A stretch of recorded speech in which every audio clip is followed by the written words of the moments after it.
समझ में नहीं आ रहा कि कुणाल घोष साहब कल से लेकर आज तक किस लिए अपनी रातों की नींद उन्होंने जो है खराब की हुई है। क्या हो जाएगा स्ट्रांग रूम के अंदर, कोई नहीं घुस सकता स्ट्रांग रूम के अंदर।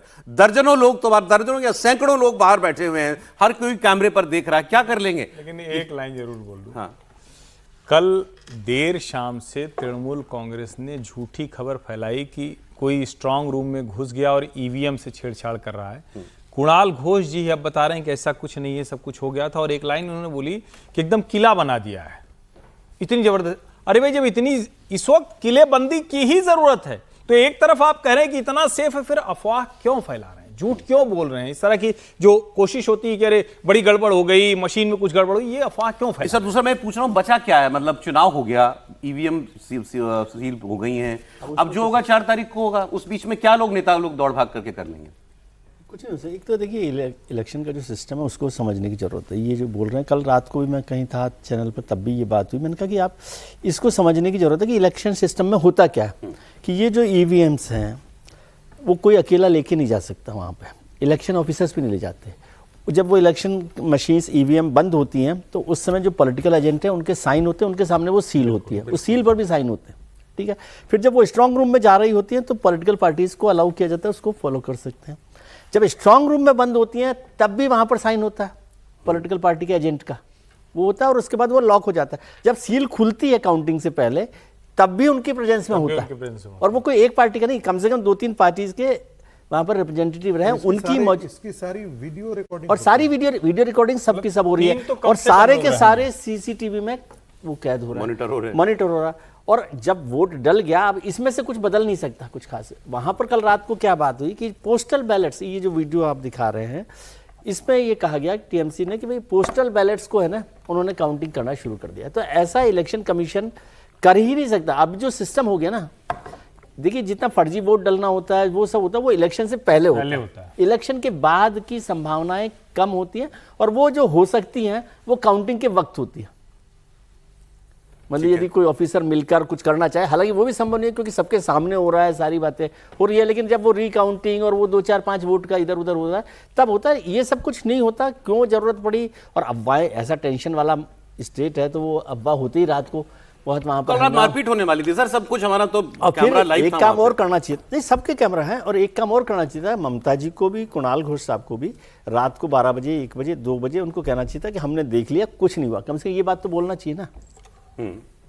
जब आप आ गए, देखिए मैं दोनों तरफ की बात बोल वो यही रहे थे, लेकिन क्या करें, कैसे बोलें? नहीं, मैंने बीजेपी वालों को सुना, वो कह रहे हैं कि ये सब तमाशा ममता बनर्जी अपने कार्यकर्ताओं का मनोबल ऊंचा रखने के लिए कर रही है। क्या कहूं, मनोबल को किस बात के लिए ऊंचा रखना? इससे क्या होगा? क्या अब 4 मई को कुछ होगा तो होगा, मनोबल ऊंचा होना होगा तो 4 मई को होगा। जिसको डिप्रेशन में जाना है वो 4 मई को जाएगा ही। हाँ, तो वो जिसको लड्डू बांटने हैं वो बांटेगा। बात खत्म हो गई। इसमें अभी 3 दिन में क्या आप कर लेंगे? लेकिन जो गिनती वाली बात आपने कही, वहां पे अभी भी मैं मानता हूं कि ये बीजेपी को भी और इलेक्शन कमीशन को भी, क्योंकि ये बीजेपी चैलेंजर है, इलेक्शन कमीशन अंपायर है, इनको उस दिन तक के एहतियात भी लेने पड़ रहे हैं। कैसे? वो आप देखिए। एक तो बीजेपी ने एक मीटिंग बुलाई है 2 तारीख को, मतलब कल, वो काउंटिंग डे के लिए मीटिंग, एक बड़ी मीटिंग, उसमें सारे विधायक, एमपी, उम्मीदवार सब बुलाए गए।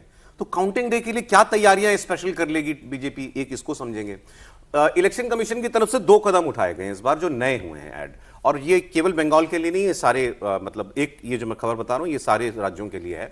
मतगणना केंद्रों में अनधिकृत प्रवेश को रोकने के लिए चुनाव आयोग ने अब ईसीआई नेट पर क्यूआर कोड आधारित फोटो पहचान पत्र प्रणाली शुरू की है। ये प्रणाली 4 मई 2026 को असम, केरल, तमिलनाडु, पश्चिम बंगाल, पुडुचेरी में विधानसभा चुनावों के साथ साथ उपचुनावों की मतगणना के लिए है। इससे भविष्य के सभी लोकसभा और राज्य विधानसभा चुनाव में इसे लागू किया जाएगा। सरल शब्दों में क्यूआर कोड पहचान पत्र दिया जाएगा, वही आदमी काउंटिंग सेंटर के अंदर जा सकता है। तो एक पहचान को और वेरीफाई करने के लिए कर दिया गया कि कोई अनवांटेड आदमी काउंटिंग सेंटर में जा ना पाए। दूसरा, काउंटिंग डे से रिलेटेड एक खबर, कलकत्ता उच्च न्यायालय में एक शिकायत पहुंची कि मतगणना पर्यवेक्षक काउंटिंग सुपरवाइजर्स, ये राज्य कर्मचारी के बजाय सेंट्रल मतलब केंद्र सरकार के कर्मचारी या पीएसयू के कर्मचारी, उन्हीं लोगों को मतगणना के सुपरवाइजर बनाया है इलेक्शन कमीशन ने। तो ये शिकायत गई हाईकोर्ट में कि भाई इसमें राज्य सरकार के कर्मचारी जो हैं उनको क्यों नहीं बनाया जा रहा है। अब वहां जेरेबाजी जो भी हुई हो, लेकिन उसके बाद हाईकोर्ट ने कहा कि हम इस वक्त इस पर कोई एंटरटेन नहीं कर रहे हैं इस याचिका को। अगर बाद में कोई ऐसी बात आती है, कहीं कुछ गड़बड़ हुई या इससे रिलेटेड, तो आप उसको शिकायत के रूप में लेकर के आइए। हम अभी इसमें इंटरवीन नहीं करने वाले हैं। लेकिन क्यों करना पड़ रहा है इलेक्शन कमीशन को? काउंटिंग सुपरवाइजर वो सेंट्रल गवर्नमेंट का एम्प्लॉय क्यों है, राज्य सरकार का कर्मचारी क्यों नहीं है? सर देखिए, सबसे पहले बात तो ये बताना चाहिए कहानी कुर्सी के दर्शकों की कि जो कुछ भी ममता बनर्जी कर रही हैं, हार का जो फ्रस्ट्रेशन है उनके चेहरे पर दिखाई दे रहा है। मैं नहीं जानता हूं कि परिणाम क्या होगा। परिणाम भारतीय जनता पार्टी जीतेगी नहीं जीतेगी, आप इशारे कर रहे हैं। मेरा आकलन अपना है कि 170 से कम सीटें भारतीय जनता पार्टी नहीं है। नहीं, मैं आपसे फिर कह रहा हूं। लेकिन एक जैसे क्या होगा ये तो अभी भविष्य के गर्भ में है। ये मेरा आकलन है कि 170 सीटें से कम भारतीय जनता पार्टी नहीं जीतेगी, और जो दूसरा राउंड है उसमें कम से कम 70 सीटें भारतीय जनता पार्टी जीत रही है। तो जो कुछ भी आंकड़ा निकल करके आता हो, लेकिन हमारी आकलन क्या है, आपका आकलन क्या है? कहानी कुर्सी के दर्शकों ने तो पूरा अपना चुनाव सर्वेक्षण ही बता दिया है कि कहानी कुर्सी के इतने दिनों तक, 1.5 महीने तक फॉलो करने के बाद मेरा निष्कर्ष ये है, ये भी जरा आप बता दीजिएगा कि कौन आसाम में जीत रहा है, कौन बंगाल में जीत रहा है। उन्होंने, एक दर्शक ने पूरा लिस्ट भेज रखा है। देखिए, मोटा मोटी लग रहा है कि तृणमूल कांग्रेस हार रही है। उनको जो 2021 का कॉन्फिडेंस था वो कहीं नहीं दिखाई दे रहा है। एक सोचिए कि एक मुख्यमंत्री स्ट्रांग रूम के सामने जाकर के बैठा हुआ 4 घंटे 12:10 पर उन्होंने वेन्यू छोड़ा है, और आप समझ सकते हैं कि उनको पता है, जो विजय जी ने सब चीज बता दिया, सबकी वीडियो रिकॉर्डिंग होती है, सबके सिग्नेचर होते हैं। जब स्ट्रांग रूम खुलेगा उस समय भी वीडियो रिकॉर्डिंग होगी, उस समय भी सभी पार्टियों के जो एजेंट होते हैं उनके सिग्नेचर होंगे। जब स्ट्रांग रूम के साथ ईवीएम खुलेगा उस समय भी वीडियो रिकॉर्डिंग होगी, उस समय भी सिग्नेचर सभी के होंगे और सिग्नेचर का मिलान किया जाएगा।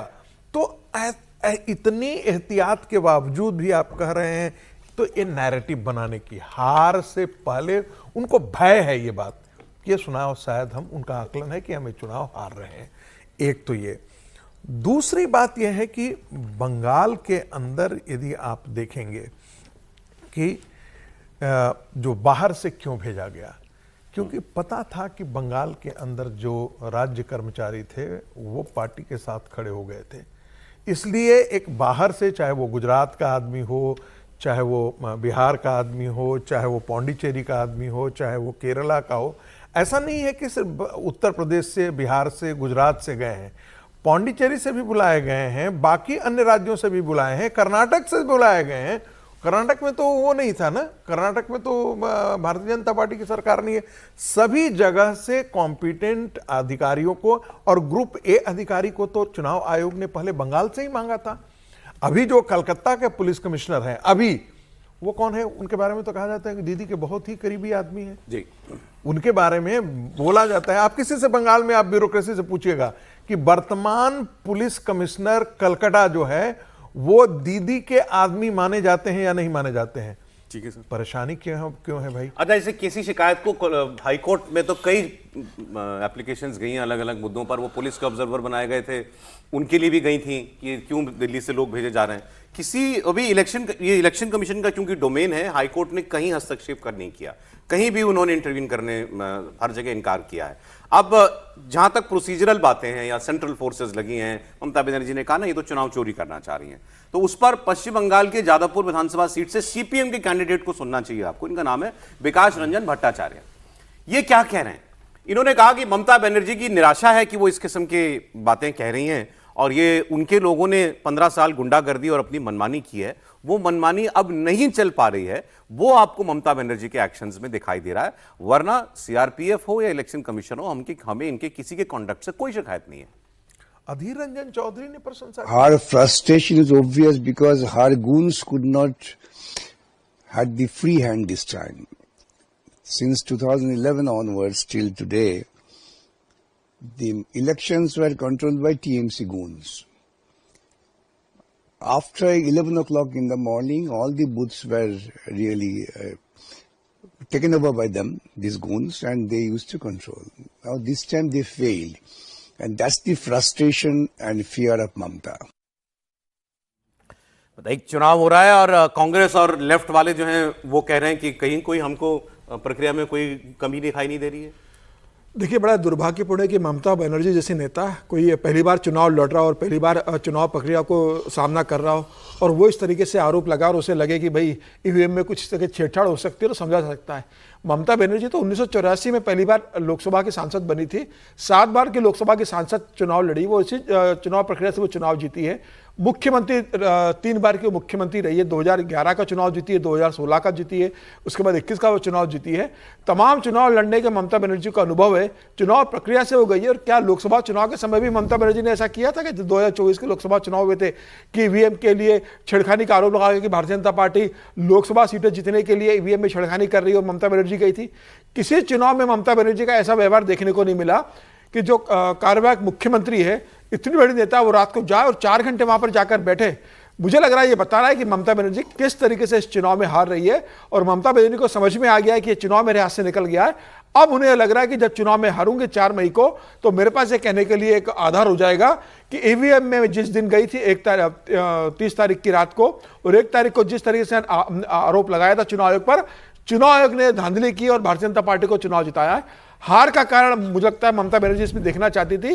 और जिस तरीके से कल ममता बनर्जी कहती है कि अभी 1 घंटे में 10,000 लोग यहां पर इकट्ठे हो जाएंगे, तो क्या ममता बनर्जी बंगाल के अंदर कोई दंगा कराने के लिए इशारा कर रही है? क्या ममता बनर्जी चुनाव आयोग को यह कहना चाहती है कि भाई अगर चुनाव परिणाम मेरे अनुरूप नहीं आए तो 4 तारीख को पूरा बंगाल के अंदर आगजनी और दंगा कराने के लिए मेरे कार्यकर्ता तैयार होंगे? चुनाव में हार जीत लगी रहती है। चुनाव में तमाम एग्जिट पोल बता रहे हैं कि आप चुनाव हार रहे हो, आपको खुद लग रहा है कि सत्ता आपके हाथ से निकल गई है। ऐसे में जो भी परिणाम आए आपको गरिमापूर्ण स्वीकार करना चाहिए। इस तरीके से आप हिंसा की धमकी देने की कोशिश करना, कार्यकर्ताओं को हिंसा के लिए उकसाना, देश के चुनाव प्रक्रिया पर प्रश्न चिन्ह खड़ा करना और दुनिया में यह बताना कि भारत में चुनाव जो हो रहे हैं वो निष्पक्ष चुनाव नहीं होते, मुझे लग रहा है बहुत दुर्भाग्यपूर्ण है। ममता बनर्जी 2011 में चुनाव जीतती है तब ममता बनर्जी को आपत्ति नहीं होती है, 16 और 21 में जीतती है तब ममता बनर्जी को आपत्ति नहीं होती है। तो अपना चुनाव हारते हैं तभी होती है, तो हर किसी को नहीं। तो भारतीय जनता पार्टी चुनाव हारती, तो भारतीय जनता पार्टी ने कहा, भारतीय जनता पार्टी 240 सीटों पर आ गई, भारतीय जनता पार्टी ने कहा कि कुछ हुआ। प्रधानमंत्री नरेंद्र मोदी 1.5 लाख पर बनारस में आ गया, तो क्या बीजेपी ने कहा कि कोई छेड़खानी हुई है? एक बार भी भारतीय जनता पार्टी आरोप नहीं लगाती है और ममता बनर्जी जिस तरीके से आरोप लगा रही है, मुझे लगता है कि बहुत दुर्भाग्य। ममता बनर्जी अभी अब बयान जो मैंने आपको सुना उसमें एक मजेदार बात बोली, आपने ध्यान नहीं दिया। उन्होंने कहा ये बाहर से लोग आए हुए हैं यहाँ पर। बाहर से कौन लोग आए? बोले ये गुजराती बोल रहा था, गुजराती में नारे लगा रहा था। ये गुजरात का गुजराती है, ये बंगाल का गुजराती नहीं है। लोकल गुजराती लोकल गुजराती नहीं है। यहाँ तक तो बात भवानीपुर में गुजराती हैं गुजराती उनको आइडेंटिफाई हो जाता है, बट बांग्लादेशी उनको आइडेंटिफाई करने से मना करती हैं कि बांग्लादेश